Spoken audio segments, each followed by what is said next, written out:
अस्सलामुअलैकुम वरहमतुल्लाहि वबरकातुह। तो यहाँ आज हम तोतों की बस पिंजरे की सफाई भी होगी और तोतों को हमने बहुत सारे तोतों को निकालना भी है, क्योंकि एक तो इनका दाना इतना महंगा हो गया, ऊपर से माशाल्लाह काफ़ी हो गए थे, तो इसलिए निकालना ज़रूरी था इनका। और बस यहाँ निकालते हुए एक तोता एकदम आगे पीछे उड़ा और मिर्ज़ा ने पकड़ लिया था। शुक्र है, क्योंकि इतनी हिम्मत होती नहीं इनमें उड़ने की, इनमें ताकत नहीं है ना उड़ने की। गोश्त खा गया, गोश्त खा गया, गोश्त खा गया। तो ये भी तो मुंह से निकल रहे ऊपर आके।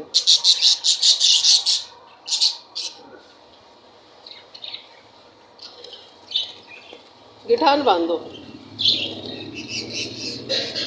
हाँ इसे पलट दो, गिठान बांध दो।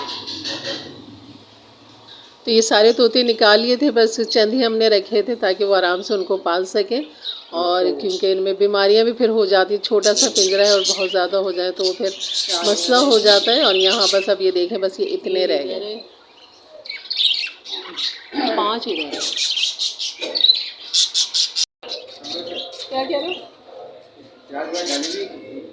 कहाँ? प्याज काट कर आई थी ना मैं। तो यहाँ पर बस मिर्ज़ा जो थे मैं किचन में काम कर रही थी और मिर्ज़ा जो थे यहाँ पर तोतों की सारी सफाई कर रहे थे, पिंजरे की सारी सफाई करी। और ये डिटोल का पानी डाल रहे इनके ट्रे के ऊपर, खूब अच्छा सा मिर्ज़ा ने धोया भी था इन्हें। और फिर इनके आखिर में डिटोल का पानी डाल के, बस ताकि जो भी सफाई अच्छी तरह एक दफ़ा हो जाए। फिर महीनों में तो होती है सफाई। तो यहाँ पर मिर्ज़ा ने पिंजरा हटा के भी पूरा नीचे से खूब अच्छा सा धो लिया था, साफ़ कर दिया था। और खूब पानी के प्रेशर से, जो हमारा बोरिंग का पानी है काफ़ी अच्छा प्रेशर होता है उसका। बस अब ये ट्रे लगा देंगे इसमें। वो तो मैं सुबह धो दूँगा, उसके भी यार निकाल के भी रंग करना है, साला गंदा है। लगा दो सूखने दीजिए।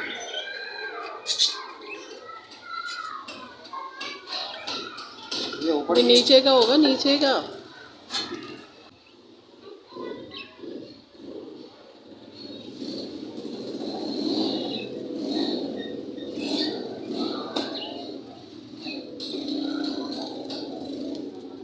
बस बस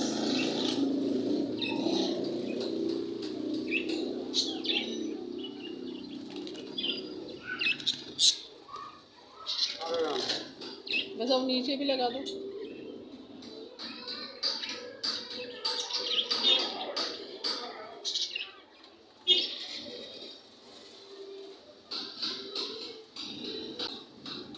ये रहेगी। बस बस है ये। हाँ ठीक है, ठीक है।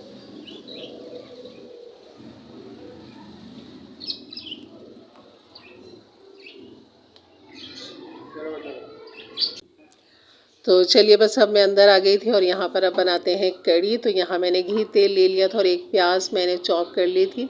और यह है साबुत लाल मिर्चें 5 से 6 अदद, और सफ़ेद ज़ीरा 1 टीस्पून, मेथी दाना 1 टीस्पून, और राई है तकरीबन ½ टीस्पून। और इसमें कड़ी पत्ते हम डाल देंगे। ये मेरे पास ड्राई कड़ी पत्ते हैं, ये मैं चना दाल डाल दूँ और बस इनको तड़का तैयार करेंगे इसका।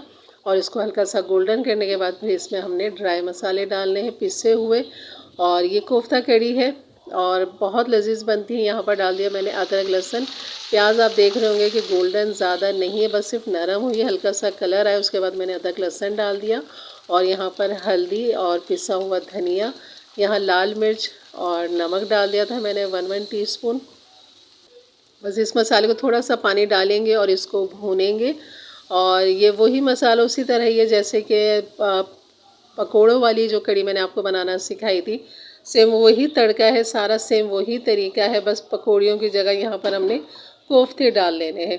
तो मेरे पास फ्रोज़न कोफ्ते रखे हुए थे, तो मैंने सोचा चले कोफ्ता कड़ी आज आपके साथ शेयर करती हूँ। और नहीं तो आपको फिर कीमा बनाना पड़ेगा, कीमा पीसना पड़ेगा। तो यहाँ पर ये देखें, ये दही मैंने 1 पाव दही ले ली थी। और ये जो बेसन है ना, ये मैं चम्मच आपको दिखाती हूँ कि मैंने किस चमचे से, ये 3 चम्मच मैंने ये बेसन लिया था। ये जो सर्विंग स्पून होता है, ये मैंने 3 भर भर के बेसन के ले लिए थे 1 पाव दही के साथ।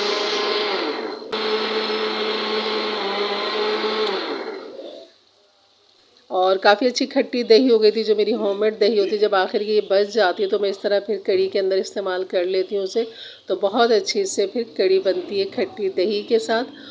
तो इस तरह पीसने के बाद वापस सारा जो है मैं मसाले के अंदर दही का जो मिक्सचर है हमारे बेसन और दही का, वो इसके अंदर डाल देंगे। मज़ीद मैं जग को धो के वो भी इसमें डाल दूँगी और मज़ीद इसके अंदर और पानी डाल देंगे, क्योंकि हमने कम से कम इसको 1.5-2 घंटे हल्की आंच पे पकाना है। क्योंकि जितनी मीठी आंच पे कड़ी पकती है इतना ही इसका जायका निकल कर आता है, चाहे आप कोफ्ता कड़ी बनाएं या पकोड़ों के साथ कड़ी को बनाएं, लेकिन इसका तरीका यही है। और देख रहे होंगे आपके रोगन जो है इसका सारा ऊपर आ चुका है, और जैसे जैसे ये पकेगी इसका रोगन मज़ीद ऊपर रहेगा और खूब अच्छा खिलता हुआ रोगन आएगा। और यहाँ देखेंगे कोफ्ते तकरीबन 4 निकल आए कोफ्ते, और बस इनको अब मैं तोड़ दूँगी, क्योंकि ये थोड़े बड़े हैं तो मुझे छोटे छोटे से कोफ्ते बनाने हैं इसके।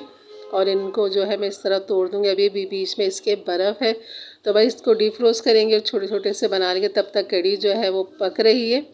और यहाँ कड़ी का आप रंग देखेंगे इंशाल्लाह, देखें कितना खूबसूरत रंग आया है हमारी कड़ी का, कि पक पक के अब ये रोगन आप देख रहे हैं बिल्कुल भी नहीं है, क्योंकि बहुत अच्छा सा उबाल है, अभी झाग है इसके अंदर। तो इसका मतलब है कड़ी हमारी अभी रेडी नहीं है।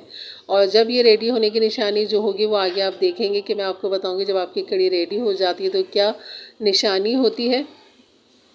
तो बस इसको ढक दिया था पकने के लिए, और तकरीबन 1 घंटे से ज़्यादा हो गया था, 1.5 घंटे होने वाले थे। और यहाँ आप देख रहे होंगे कि रोगन जो है किनारों पे आ चुका है, और कड़ी के जो बबल्स हैं वो भी अब हल्के हैं, वैसे झाग वाले नहीं है। और यहाँ देखिए कितने सारे मैंने छोटे छोटे से कोफ्ते बना लिए थे 4 बड़े कोफ्तों के साथ। और अगर आपके पास कोफ्ते ना रखे हुए हों तो फिर आप कीमे के अंदर कोफ्ता मसाला सारा मिलाएं और इस तरह छोटे छोटे से कोफ्ते बनाएं और कड़ी के साथ खाएं। यकीन करें बहुत लजीज बनती है कड़ी, कोफ्ता कड़ी के नाम से, और बहुत लजीज बनती है। और चावल राइस उबले हुए बहुत लजीज लगते हैं। और आप रोगन देख रहे हैं कितना बिल्कुल सालन जैसा रोगन आया है इसका, और यही इसकी खूबसूरती है कड़ी की, और यही इसका जायका है। और यहाँ हमारी कड़ी बिल्कुल तैयार है, क्योंकि अब हमने डालने हैं कोफ्ते, और कोफ्ते को पकने के लिए ज़्यादा टाइम तो बिल्कुल भी नहीं लगता, 15 से 20 मिनट में, क्योंकि ये बारीक कीमा है बिल्कुल, और ये छोटे छोटे से हैं तो ये जल्दी पक जाएंगे, गल जाएंगे। तो इसलिए मैंने शुरू मसाले में कोफ्ते नहीं डाले, क्योंकि हमने काफ़ी देर तक कड़ी को पकाना होता है हल्की आंच पे। तो इसलिए मैंने कड़ी रेडी करने के बाद कोफ्ते डाले, ताकि 15-20 मिनट आधा घंटा मज़ीद और हम दे सकते हैं इसमें, क्योंकि जितनी ज़्यादा कड़ी पकती है इतनी ही इसमें जायका और फ्लेवर आता है। तो यहाँ हो गई थी हमारी कड़ी तैयार बेहतरीन, और कोफ्ते भी पक के ऊपर की तरफ आ चुके हैं, जैसे कि आप देख रहे हैं बिल्कुल किनारे पर आ चुके हैं कोफ्ते। तो ये भी इनकी निशानी है कि आपके कोफ्ते बिल्कुल रेडी, और देख रहे हैं बिल्कुल कहीं से चटके नहीं है और टूटे नहीं है, बिखरे नहीं है, बेहतरीन बिल्कुल अपनी जगह पर मौजूद है। चलिए अब आपको मैं निकाल के दिखाती हूँ और सर्व करके दिखाती हूँ। मैंने चावल उबालने के लिए रख दिए थे, अभी चावल रेडी नहीं थे, और बस जैसे ही वो रेडी होंगे तो फिर हम खाना खाएंगे। और यहाँ मैंने ढक दिया था चूल्हा बंद करके, ताकि थोड़ी सी और इसमें भाप बन जाए और जो रोगन है खूब अच्छा सा आ जाए। जैसे कि ये देखें आप, अब ढक के रखने से ये फ़ायदा होता है, आप 5 मिनट आप इसको ढक दें हंडिया को चूल्हा बंद करके, तो रोगन बहुत अच्छा सा ऊपर आ जाता है। तो अब यहाँ आप देखेंगे कि डिश के अंदर मैं निकाल रही हूँ, कोफ्ते बिल्कुल अपनी जगह पर मौजूद हैं, टूटे हुए नहीं है, कहीं से फटे हुए नहीं है। और इस तरह बेहतरीन हमारा ये कोफ्ता कड़ी हो गया था तैयार। और आज मिर्ज़ा ने भी बड़ी मेहनत की थी, तो इसलिए उनको खाना बेहतरीन सा खिलाना ज़रूरी है, ताकि वो मज़े लेके खाएं। और बॉयल राइस हो रहे थे, अभी आपको दिखाती हूँ मैं आपको। और यह हमारी ये डिश हो गई थी, मैंने सोचा आपके साथ शेयर कर लूँ, बाकी तो खाना हम खाते रहेंगे। तो यकीनन ये वीडियो अच्छी लगी होगी तो लाइक कर दीजिएगा एक अच्छे से कमेंट्स के साथ। मेरे चैनल पे नए हैं तो ज़रूर सब्सक्राइब कर दें, बेल के बटन को क्लिक कर दें, ऑल के बटन को प्रेस कर दें, ताकि मेरी वीडियो का नोटिफिकेशन आपको मिलता रहे। और यहाँ देखें मैं आपको तोड़ के दिखा रही हूँ कि ये कोफ्ते कितने सॉफ्ट नरम है बिल्कुल। तो ज़रूर बनाइए मेरे अंदाज से, मेरे तरीके से। और कड़ी की थिकनेस देखें और इसकी लुक देखें, माशाल्लाह बिल्कुल भी ऐसी नहीं है कि कच्ची कच्ची सी लग रही हो, बिल्कुल बेहतरीन पकी हुई कड़ी है। और इसके साथ रोगन का तो क्या ही बात है, मिर्ज़ा बहुत ज़्यादा खुश होते हैं रोगन का, ख़ास तौर पे रोगनी वाली कड़ी या तड़के वाली कड़ी हो तो लाजमी होना चाहिए तड़का या उसमें रोगन, तो वो इनको ज़्यादा पसंद है मिर्ज़ा को। तो यहाँ ये मैं खा के आपको दिखाती हूँ कितने लजीज बने थे। यकीन करें बहुत मज़े के लग रहे थे कोफ्ता कड़ी। तो ज़रूर बनाइएगा और इन्जॉय करें, मज़े करें।